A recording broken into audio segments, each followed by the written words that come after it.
د ورو سوال کړی دی یو خو په دې خبره دلیل موږ ته وښایه چې خوب سره اودس ماتیږي، او دویم زما ذهن ته دا مسله راځي چې بعضو ځایونو کې موږ حدیثونه واورو چې رسول الله وسلم د سهار مانځه نه راپاڅېدو اوده او اودس یې نه دی کړی. نو څنګه هغه اودس نه دی کړی او مانځلی ځي او بل طرف ته علما وایي چې خوب سړی وکړي نو هغه اودس یې ماتیږي؟ جواب د دې مسلې هغه دا دی، اول خو دلیل په دې خبره چې خوب چې دی دا ماتونکی د اودس دی. حدیث د صفوان ابن عسال رضی الله عنه، حدیث د صفوان ابن عسال رضی الله عنه دی، امام ترمذی راوړی وی کان رسول الله صلی الله علیه وسلم یأمرنا اذا كنا سفرا الا ننزع خفافنا 3 ایام ولياليهن الا من جنابه. وی رسول الله صلی الله علیه وسلم موږ ته په سفر کې دا ویلو چې موزې 3 ورځې او 3 شپې مه وباسئ، یعنې 3 ورځې 3 شپې باقي مسه کولی شي الا من جنابه. که جنابت ته باندې راغی نو بیا به یې لرې کوئ، ځکه چې غسل کې خو مسه نشته په جورابو په موزو. ولکن من غائط و بول و نوم، نو بیا اجازت په څه کې د مسې وایي که چېرته ډک اودس ماتی سړی وکړي یا تش اودس ماتی وکړي یا اوده شو، دا دلیل دی، یا څه شو اوده شو. نو چې را خوب یې ذکر کړی دا دلیل دی په دې باندې چې د خوب سره اودس ماتیږي. او هغه خوب سره اودس ماتیږي چې انسان پکې بلکل بېخوده شي د خوا او شا د حالاتو نه او په ځان باندې نه وي پوهه. او چې کله سړی لږ ډېر پوه وي او پوره په خوب کې جوور نه وي ورغلی نو دې سره اودس نه ماتیږي. دلیل به څه دی؟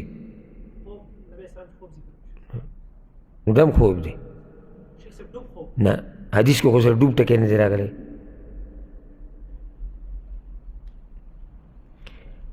صحابه کرامو چې یو پیر رسول الله صلی الله علیه وسلم انتظار کوو ماسخوتن منزله به راوځي، په بعضو پکې سرونه داسې زوړن شو او بیا رسول الله صلی الله علیه وسلم راووتو ناوخته او مونځ یې وکړو.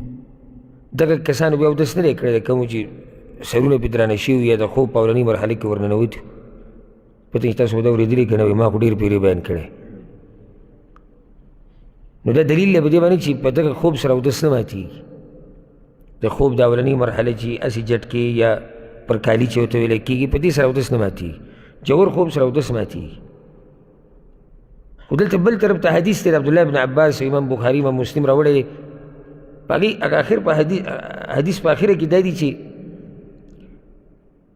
عبدالله بن عباس د خپلې ترور کره شپې له تللی او رسول الله وسلم د شپې پاسېدو مونځ یې کوو، زه ورسره ودرېدم ما ورسره مونځ وکړو. بیا د مانځه نه بعد هغه ویده شو، ثم نام حتی نفخا، یعنې تر دې چې د هغه خڼارې ما واورېدو. کله سړی ساه الي که نه خوب کې او پرېږدي د دې اواز راوته، دا مطلب دی. ثم اتاه المؤذن فخرج فصلى ولم يتوضا، بیا مؤذن راغی او رسول الله وسلم ته وویل چې سهار د مانځه ټیم دی، نو پاڅېدو لاړ مونځ یې وکړو او اودس یې ونه کړو. د دې حدیث ثلاثه دی ورور ته اشکال دی. رسول الله وسلم اوده شو او اودس یې نه دی مات شوی. نو دا یاده کوي مسله، الحمدلله دې کې هېڅ اشکال نشته. هغه مسله دا کومه چې د صفوان په حدیث کې بیان شوي دا د امت دپاره، ټول امت دپاره. خو رسول صلی الله علیه وسلم بیا دا د هغه یو خاصیت دی چې د هغه په خوب سره د هغه اودس نه ماتېږي. او د هغې وجه دا دی چې د هغه سترګې به اوده کېدې خو زړه به یې نه اوده کېدو. په دې باندې علماو تفصیلي خبرې په خپلو کتابونو کې په خپلو بیانونو کې کړي دي. او وجه د هغې دا ذکر کېږي لکه څنګه چې خطابي رحمه الله وایي وانما منع قلبه النوم لیعي الوحي الذي یأتیه فی منامه. الله رب العزت د هغه د زړه د اوده کېدو نه په دې منع کړی و ځکه چې هغه ته به په خوب کې وحي راتله، نو چې دی په دې وحي باندې پوه شي. اوس که سړی داسې ویده شي چې سترګې یې مودی او زړه مودی نو دی بیا نه پوهېږي. او هلته رسول صلی الله علیه وسلم خوب چې د هغه هم وحي ده، نو ځکه دا د هغه خاصیت دی. او یو حدیث کې رسول صلی الله علیه وسلم ښه واضح ویلي دی، امام احمد راوړی دی، امام بخاري هم راوړی دی، وایي تنام عیني ولا ینام قلبي، زما سترګې اوده کېږي خو زما زړه نه اوده کېږي. او امام ابن ماجه روایت راوړی د عایشه رضی الله عنها وایي رسول الله صلی الله علیه وسلم به اوده شو، ښه جوور خوب کې به ورننوتو، ثم یقوم فیصلي ولا یتوضا، او بیا به پاڅېدو منزله به لاړ او اودس چاردام به یې نه و یا نه کو، اودس چاردام به یې نه کو. نو دا هیڅ اشکال نشتی، دا د رسول الله صلی الله علیه وسلم خاصیت دی. د هغه دپاره دا مسله خاص وه، امت دپاره نه ده. بلکې بعض علماو خو دا خبره ذکر کړې ده او دا ډېره مزداره خبره ده. وایي دا بعض علما چې کله د دې کتاب کې باب راوړي چې باب دی په بیان د هغه څه کې چې هغې سره اودس ماتېږي، بیا د خوب تذکره پکې وکړي، نو بیا پکې دا خبره هم وکړي چې رسول صلی الله علیه وسلم اوده و او راپاڅېدو او اودس چاردامې ونه کړو منزله لاړ. وایي نه دي مناسب چې دا په دغه ځای کې ذکر کړي، ځکه چې دا د رسول صلی الله علیه وسلم خاصیت دی. هم که ذکر کوي نو تفصیل دپاره ذکر کړي چې یاره د امت دپاره دا مسله وه، البته رسول صلی الله علیه وسلم دپاره دا یو خاص حال و.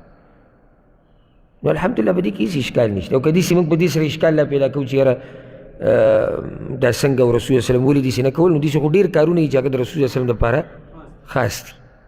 نو په هر ځای کې موږ دا سوال کوو چې یاره موږ ته اشکال راځي ولې پیغمبر داسې کړي دي او موږ ته یې داسې ویلي دي. نو پیغمبر دی، بعض کارونه د هغه د خصوصیاتو نه دي. دا جواب یې ورور کړی دی، وایي که سړی د سپي سره لاس ولګوي نو دې سره اودس چاردام ماتېږي او که نه. د سپي سره لاس لګول، د سپي سره بدن لګېده، دې سره اودس نه ماتېږي. وجه دا دی چې کله دا ثابته شوه که نه چې دا سړی په اوداسه کې دی په دلیل شرعي سره، یعنی شرعي دلیل سره دا ثابته چې دا سړی په اودس کې دی، د ده د اودس ماتول هم یو شرعي دلیل غواړي. نو موږ د ځان نه خو نشو ویلی، لکه اوس یو سړی دی ښه اودس یې روغ دی او په سپي لاس راښکو، د دې سړي د اودس روغ دی د شریعت د دلایلو په رڼا کې، او ده په سپي لاس راښکو یو ته اودس ته مات شو. نو هغه اودس ته څنګه بې دلیله ماتې چې هغه په دلیل سره صحیح دی. په دې ته زما به د خبره پوه شو، یعنې دې له دلیل په کار دی چې په هغې کې دی چې او د سپي مسه کولو سره اودس ماتېږي او داسې نشتې. مطلب د دې دا نه دی چې سپی پاک دی، سپی خو پلید دی، د هغه جوټه د هغه لاړې دا پلیتې دي، موږ دلته خبره نه کوو. خبره دا روانه ده که یو څوک پې لاس راکږي دا اودس چاردام ماتېږي او که نه، نو نه دې سره اودس چاردام نه ماتېږي. بله دا خبره زموږ د خواهشات هم نه ده چې اوس یو سړی دا تندی تریو کې ووایي چې یاره نو د سپي سره یې لاس ولګوه اودس یې مات نه شو، نو دا سره خواهشاتو خبره خو نه ده. چېرې زما او ستا زړه دا وایي چې دا اودس دې د ده مات وې، نو د زړه خبرې خو نه دي. خبره دا ده چې الله او د الله رسول څه وایي، دلیل که ته غواړي. نو دا خبره یاده کوي چې سپی اگر که پلید دی خو د هغه سره په لاس لګولو یا بدن لګېدو سره اودس نه ماتېږي. دغه شان نور چې کوم ځناور دي چې پلید دي چې د هغې په باره کې دلیل نه وي راغلی، په هغې سره لاس لګولو سره اودس نه ماتېږي. دا بعض خبرې هسې د بې علمه خلک یې بیانوي، یا بعض مولیان چې هغوی په دې مسله کې ورسره تحقیق نه وي، بیانوي او هغه کمزوري دي. نو په کې یو دا مسله ده د عوامو کې مشهوره، دې سره اودس ماتېږي. بعض وایي چې نوکونه واړه کړي دې سره اودس ماتېږي، بعض وایي چې کنځلې وکړي دې سره اودس ماتېږي، بعض وایي چې غیبت وکړي دې سره اودس ماتېږي. او چې دومره دا مسله سخته ده چې کنځلو سره اودس ماتېږي، دې دا اودس بیا کوي خو کنځلو نه ځان نه بندوي. نو هغه کنځلو کې شک نشته چې هغه یقیني ګناه ده او د منافقت نښه ده، او دا خبره ده بې دلیله ده چې کنځلو کولو سره اودس ماتېږي. دا بعض خبرې موږ کې بې دلیله مشهورې شوي دي.